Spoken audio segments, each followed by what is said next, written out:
A storm hurled them onto an island. Waves taller than mountains smashed their ship to pieces, the wind screaming like a living beast. Dark clouds blotted out the sky, and the sea seemed to devour everything in its path. But what they discovered wasn't shelter.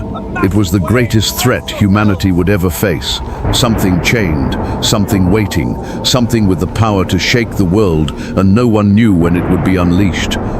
Today, we uncover a story hidden on an island, a story that changed history and revealed the greatest warning humanity would ever face. If you're ready, let's begin. The wind screamed like a living beast, black waves towered over the ship, and Tamim al-Dari held on to the ropes, praying the sea would not swallow them alive. He was not yet Muslim, not yet guided, but Allah was already writing a chapter in his life that would shake the world forever. For 30 days and nights, the storm dragged their ship wherever it wished. No stars, no map, no sign of land, only darkness, only fear, only the deafening roar of the ocean, until one morning the storm stopped, the waves calmed, the sky cracked open with light, and there in the distance was an island covered in fog. The men didn't cheer, they didn't smile, because something about that island felt wrong. But they had no choice. Their food was gone, their strength was fading, and the ship was breaking apart. So they entered a small boat and rowed toward the shore. The island was silent, no birds, no footprints, no movement, only a cold wind and the sound of their own breathing. The men looked at Tamim. He nodded, and together they stepped onto the island. They walked barely a few minutes when they heard branches snap. Something was moving, something big. The men froze. Then, out of the trees, a creature appeared. Every man stepped back. Every heart began to pound, because this thing was not like any animal they had ever seen. It was covered in so much hair that no one could tell which end was the head and which was the tail.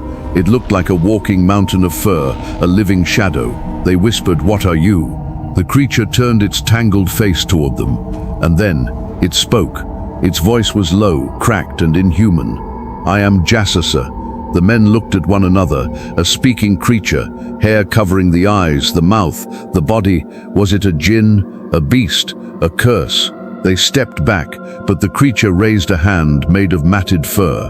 "Go," it said, "go to the man inside the monastery. He is waiting for your news." Tamim felt his blood turn cold. "Waiting for us?" he whispered.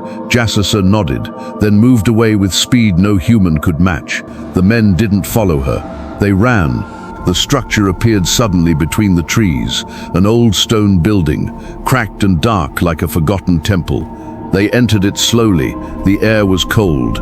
Breathing felt heavier. The smell of dust and damp stone filled the room. And then they saw him. A man, a gigantic man, a man chained from head to foot. His wrists were shackled to his neck, his knees chained to his ankles, huge iron links wrapped around his entire body. He lifted his head. His eyes were sharp, clear, intelligent, yet empty, like someone who had waited far too long in darkness. The men wanted to run, but he spoke first. "You are able to harm me," he said, "for I am chained, so it is my right to ask you first. Who are you?" Tamim swallowed and said, "We are Arabs. A storm dragged us for a month. We landed on this island. We met a beast covered in hair who told us to come to you." The chained man nodded loudly, as if he already knew. Then he said, "Tell me about the palm trees of Baysan." The men looked at each other. "Why palm trees? Why Jordan? Why ask this first?" They answered, "Yes, there are many palm trees in Baysan, full of dates." He sighed. "Soon they will stop bearing fruit." The men exchanged nervous looks. The chained man continued, "Tell me about Lake Tiberias." They said, "It is full of water." He shook his head slowly. "Soon its water will vanish." He raised his chained hand slightly. "Tell me about the spring of Zugar." They said, "It flows with water. People plant around it. It is abundant." The man inhaled deeply. Then he asked, "Tell me about the prophet who cannot read or write." The room fell silent.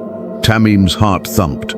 At this time, the Prophet Muhammad, peace be upon him, had already appeared, but the news hadn't spread to the entire world yet. The men answered, "He has appeared in Arabia." Some believed him, some fought him. He left Makkah and moved to Yathrib, which is Medina. The chained man's eyes sharpened. They fought him, he asked. Yes. And he prevailed? Yes. The chained man lowered his head. Then it is better for those who follow him to remain firm. The men looked at one another. Who was this man? How did he know all this? Then he lifted his face and everything changed. Now, I will tell you about myself. The air felt heavy, cold, still. No one breathed. The chained man's voice dropped lower. I am al-Masih ad-Dajjal. Every man stepped back. Some nearly fell. Some couldn't speak. Tamim felt his heart freeze. Dajjal continued, "Soon I will be permitted to leave these chains. When that time comes, I will travel the world. There will not be a city or a village, except that I will reach it in 40 days. Except for Makkah and Medina. Every time I approach them, an angel with a sword will stop me." He leaned forward, the chains rattling with a deep metallic growl. "Remember what I have told you. I will emerge soon."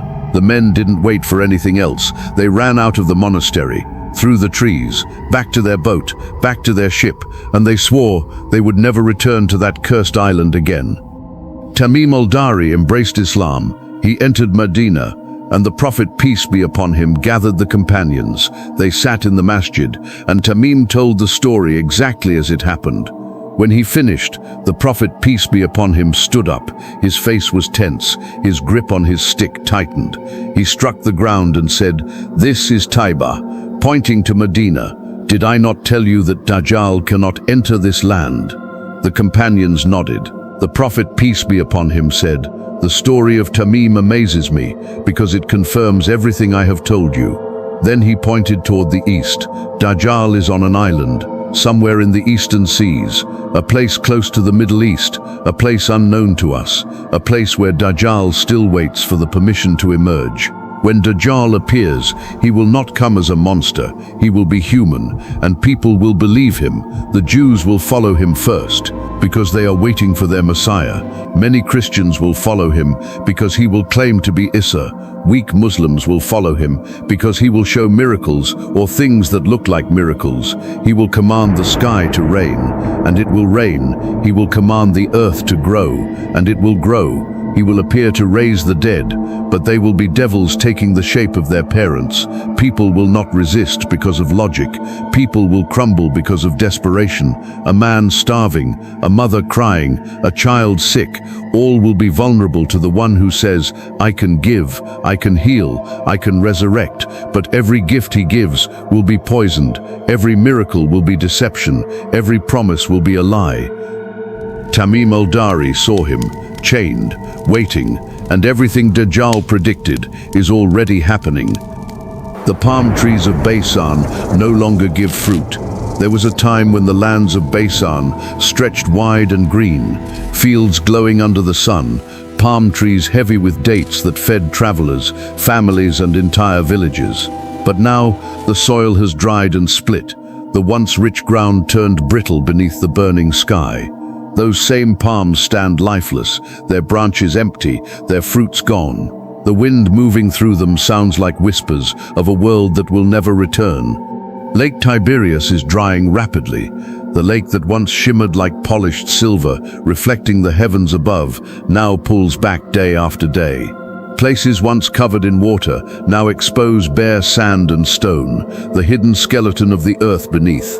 Fishermen speak of nets that come up nearly empty.